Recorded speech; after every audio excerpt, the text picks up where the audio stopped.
All right, guys, we're going to quickly do a little tutorial on how we can come in here and add some, we'll do a couple of things, adding some testimonials, and then we'll also talk about, if you wanted to add other logos.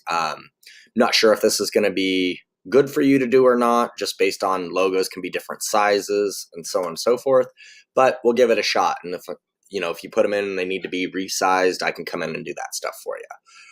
All right, so just like the previous video, we've already logged in, so therefore we have our admin navigation bar at the top. I'm going to go ahead and hit Edit Page here on the home page. Let it load up. And we're going to go ahead and scroll down. So here we've got who we've worked with. Go back to the beginning here.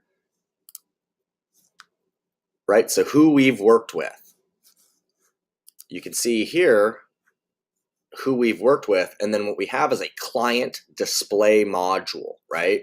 So what you'll need to do is click on each tab to edit. So you can see Logitech, Google. So if we want to edit the Google one, we just hit the little edit icon. There's the image. I could put a URL to it if I wanted to, but there's the client name. If I wanted to add a new one, there's a couple ways you can do it. You can either just hit the plus icon, which is easy enough. Then you hit the edit button, upload an image, put a logo in there. Set the image. Now it's going to be in here, and you'd write your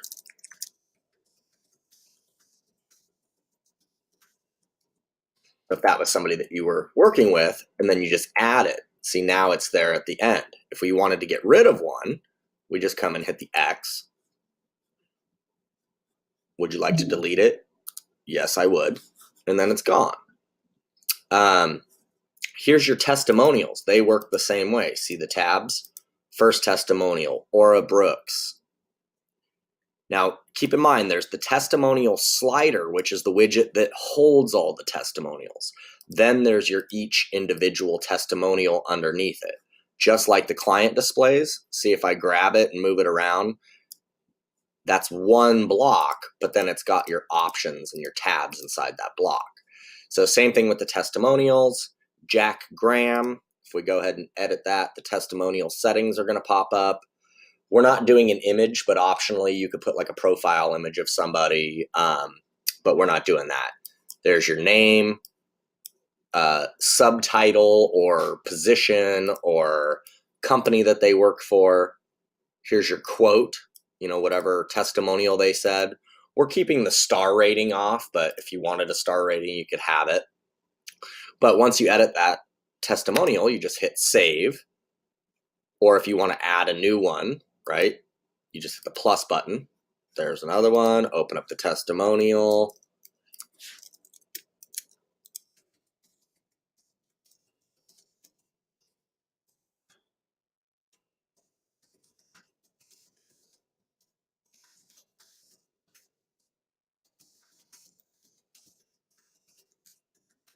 Right, save it.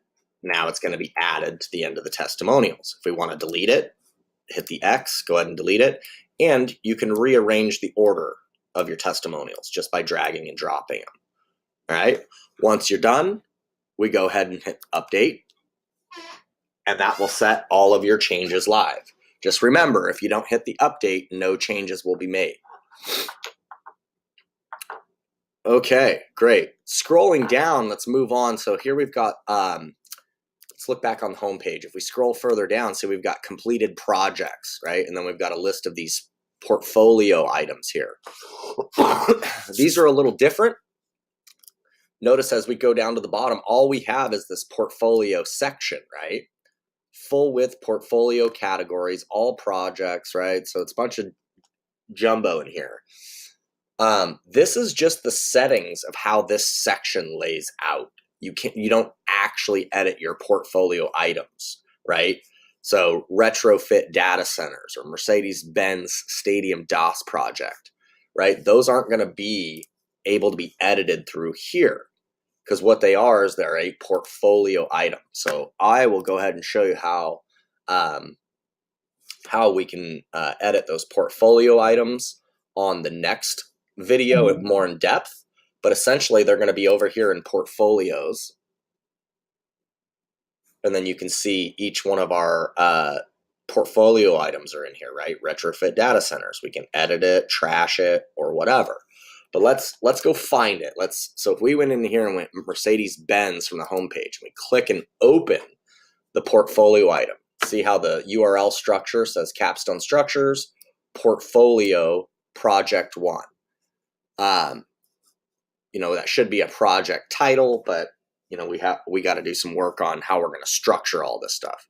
But essentially all this is a gallery on this, right? So if you wanted to edit that portfolio item, I didn't explain that very well. Let's go back. So notice it doesn't say edit page anymore. It says edit portfolio item. That's what will change because the website knows that this is a portfolio. So now all you got to do is hit edit.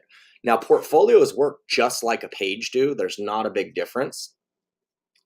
And remember where I said there's the permalink, Capstone Structures, Portfolio Project 1. We don't want that. Let's go ahead and copy our title. I'm going to edit the permalink, paste it in and hit OK. And then watch, it'll change our URL setting. And then just like on the home page, it's very basic. We've got one row here and then an image gallery. So if you want to add images or take images away, right here, we can rearrange them how we want.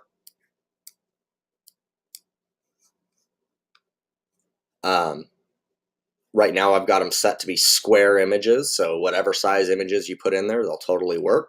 Hit a plus icon, that'll let you bring in more images, and as you can see, there's a check mark on all the ones that you're adding to this gallery.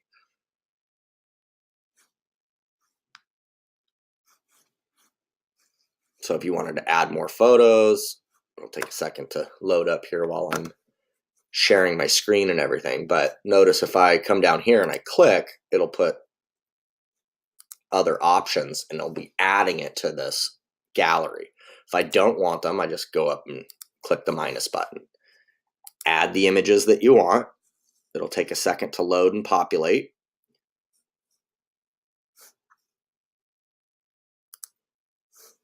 Save the changes of your image gallery module. Update.